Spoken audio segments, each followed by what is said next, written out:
अस्सलाम वालेकुम वरहमतुल्लाहि वबरकातुहू। आसफ़ा बानो, क्या हाल चाल है व्यूवर्स आपके, कैसे हैं आप? तो आज मैंने एक नए टॉपिक आप लोगों के सामने लेके आई हूँ, तो यकीनन आपको पसंद आएगा। तो शुरू करते हैं अल्लाह के नाम से। आउज़ु बिल्लाहि मिनश शैतानिर रजीम, बिस्मिल्लाहिर रहमानिर रहीम। अल्लाहुम्मा सल्लि अला सय्यदना मौलाना मुहम्मद व बारिक वसल्लम। पाकिस्तान हमारा मुल्क और प्यारा मुल्क है, हम सब का होम कंट्री है, बाहर रहने वालों के लिए और जो रहते हैं उनका भी कंट्री है।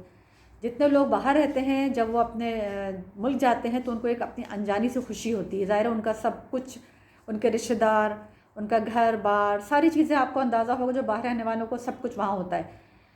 लेकिन ये देखें आप कि मेरे मुल्क पाकिस्तान की तरक्की मेरे हाथ की लकीरों में है। ये मेरे हाथ है ना, इन हाथों की लकीरों में मेरे पाकिस्तान की तरक्की। अब सोचिए कि मैं आपसे ये कैसे कह रही हूँ कि मेरे इन हाथों की लकीरों में मेरे पाकिस्तान की तरक्की है। पाकिस्तान 1947 में आज़ाद हुआ इंडिया और अंग्रेज़ों के तसल्लुत से, और उसको बनाया गया इस्लामी जमहूरिया पाकिस्तान, ताकि मुसलमान आराम से रहकर वहाँ पर अपनी इबादत और अपनी माशरती ज़िंदगी को गुजार सकें। अच्छा, लेकिन हुआ ये कि पाकिस्तान बनने से लेकर तो अभी तक बहुत कुछ अच्छा भी हुआ है और बहुत तरक्की भी हुई है, और चंद सालों में लेकिन देखा गया कि पाकिस्तान थोड़ा सा जो है वो पीछे की तरफ जा रहा है। उसकी करेंसी भी थोड़ी वो हो रही है।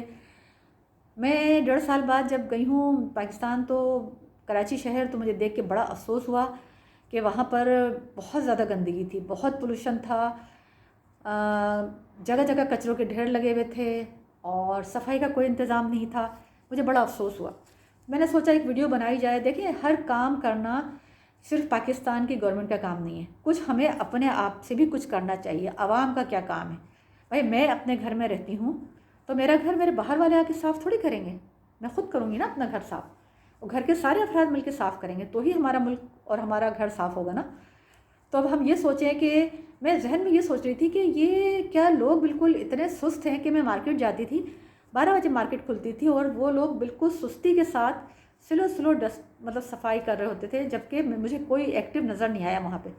कोई भी, कहना चाहिए ये जो होते हैं वर्कर्स, भागते दौड़ते और एक्टिव चुस्त तवाना, क्योंकि वो रात रात भर जाग कर मोबाइल पे बैठे होते हैं।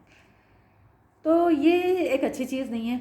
दूसरी चीज़ ये कि मैंने मैंने पढ़ा था किसी बुक में कि चाइना की तरक्की का राज क्या है। चाइना जो है वो 1949 में आज़ाद हुआ और हमारा मुल्क 1947 में आज़ाद हुआ। आज चाइना देखिए कहाँ से कहाँ पहुँच गया है। कोई ऐसा घर मुझे बता दिए जहाँ आपको चाइना की कोई प्रोडक्ट नज़र ना आती हो। इसके पीछे क्या राज है? देखिए, एक प्लेन में एक बच्ची सफ़र कर रही थी, ठीक है, अपने चाइनीज़ प्लेन में, और उसके साथ उसके बुज़ुर्ग भी बैठे हुए थे आसपास, ठीक है। तो उसने अपने फादर के दोनों हाथ देखे और उनको उठा के देखा। उन्होंने कहा कि पापा, ये आपके दोनों हाथों में इतनी लकीरें क्यों हैं? ये हाथों में लकीरें इतने कट पड़े हुए और जगह जगह से खुरदुरे। तो उसके फादर ने कहा कि ये मेरे हाथ में जो लकीरें हैं, ये मेरे मुल्क की तरक्की हैं। यानी हर चाइनीज़ इतना मेहनती है कि उसको अपने घर और बाहर को साफ़ रखने के लिए और तरक्की करने के लिए अपने हाथों में लकीरें डालना पड़ती हैं। यानी जिन लोगों के हाथ नरम और साफ़ होते हैं, वो अपने मुल्क की तरक्की में कोई नुमाया किरदार अदा नहीं कर रहा है। ये सोचें आप कि मुल्क की तरक्की के लिए हमें इन दोनों हाथों को इस्तेमाल करना है। आप अपने महल्ले को देखिए, उसकी सफाई कीजिए, आसपास दरख्त लगाइए, ठीक है ना। अगर कहीं आपको नज़र आता है कि 4 नौजवान खड़े हुए बात कर रहे हैं और ही हा कर रहे हैं, तो उनका क्या काम है? अगर उनको गली में कोई गंदगी नज़र आ रही है, वाइपर लेके 2 बाल्टी पानी ला के साफ़ कर दें। जापान में एक दफ़ा एक शख्स जो है वो साइकिल पे अपने ऑफिस जा रहा था। सड़क के किनारे एक घर जो है वो उसकी थोड़ी सी दीवार जो है वो हल्के से थोड़ी उसकी मट्टी नीचे गिरी हुई थी। वो उसने अपनी साइकिल रोकी और उसके बाद उसने वो पूरा साफ़ किया, उस दीवार को सही से सेट किया, और उस क्लीन करने के बाद फिर वो अपनी साइकिल पर ऑफिस गया। यानी उसने अपना कौमी वक़ार कायम रखते हुए अपना फ़र्ज़ अदा कर दिया। तो ये लोग हैं जिनकी वजह से आज चाइना तरक्की कर रहा है। हम क्या कर रहे हैं? हमारे घर के अंदर हम सफाई करके कचरा बाहर फेंक देते। बहुत दफ़ा मैंने देखा है पाकिस्तान में कि घरों के, जिनके घर है उनका नहीं, उनका कचरा पड़ोस वाले घर के सामने रखा हुआ है। ये अब क्या कर रहे हैं? पड़ोसी, अल्लाह की रहमत, अल्लाह ताला ने उनको कितना बड़ा दर्जा दिया है, अब अपने घर की गंदगी बराबर में रख रहे हैं। अपने मुल्क और अपने महल्ले को या अपने माशरे को साफ़ रखने के लिए आपने ख़ुद मेहनत करना है। ٹھیک ہے نا. جب ہم خود محنت نہیں کریں گے، اگر باہر آپ کو کہیں گندا کلر نظر آ رہا ہے، بھائی آپ اتنی خواتین جو ہے ہزاروں کی تعداد میں کپڑے خرید رہے ہیں لان کے، بھائی 1-2 ڈبے کلر کے لا کے اپنے گھر کے باہر خود کر دیں، خود کر لیں. اور اس کے علاوہ یہ اپنے جوائنٹ سے کسی سے کروا لیں. وائٹ واش صرف آپ چونا ہی کر دیں چلیں، تو ہر گھر چمکتا ہوا نظر آئے گا. کہیں اگر تار لٹک رہے ہیں کسی گھر میں، تو جا کے لڑکوں سے کہیں بھائی ان کے گھر کا تار آپ سیٹ کر دیں. کہیں آپ کو دروازے کے باہر جو ہے وہ بہت خراب چوکھٹ نظر آ رہی ہے، تو کسی کو لے جا کے ان کا کریے، ایک انسانی ہمدردی کے تحت. اور اتنا ہر ایک کے پاس ہے کہ وہ کسی کی مدد کر سکتا ہے. بنسبت یہ کہ آپ فالتو پیسہ اڑائیں، آپ چھوٹے موٹے یہ کام کر دیں، کر سکتے ہیں آپ.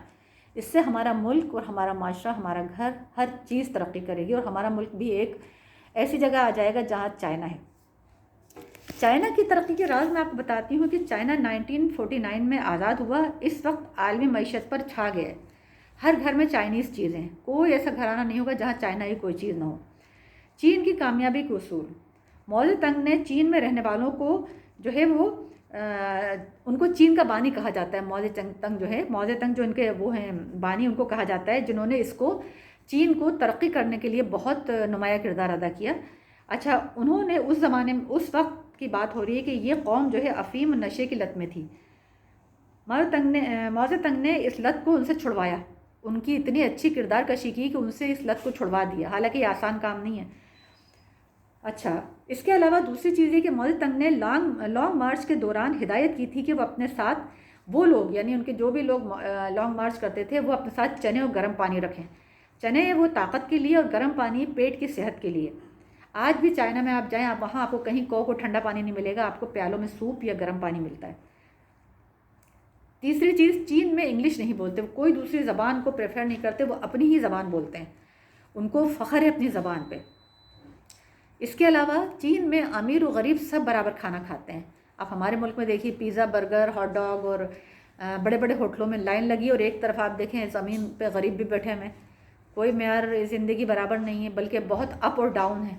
بیچ والے تو پسے ہوئے ہیں، بہت اپ ہے اور ایک ڈاؤن ہے. دو طبقہ بہت وہاں پر وہ ہے، پریشان ہے. پورے چین میں امیر و غریب سب ایک جیسا کھانا کھاتے ہیں. اگر کوئی چوری کرے تو اس کی سزا موت ہے. اچھا، اگر آپ کو 1 سال کی منصوبہ بندی کرنا چاہتے ہو تو مکئی اگاؤ. ان کا یہ اصول ہے کہ آپ نے 1 سال کی منصوبہ بندی کرنی ہے، پلاننگ کرنی ہے، تو مکئی کی فصل لگانا ہے. ٹھیک ہے. اچھا، اور 10 سال کی اگر آپ نے منصوبہ بندی کرنی ہے، پلاننگ کرنی ہے، تو آپ نے درخت لگانا ہے. تو خدا را یہ سیکھیں، آج ہی سیکھیں اور آج ہی شروع کریں. 10 سال کی منصوبہ بندی کریں، 5 سال کی کریں. ہر نوجوان، ہر لڑکی، ہر عورت، سب کر رہی ہیں. عورتیں باہر بھی نکل رہی ہیں، شاپنگ بھی کر رہی ہیں، گھوم بھی رہی ہیں.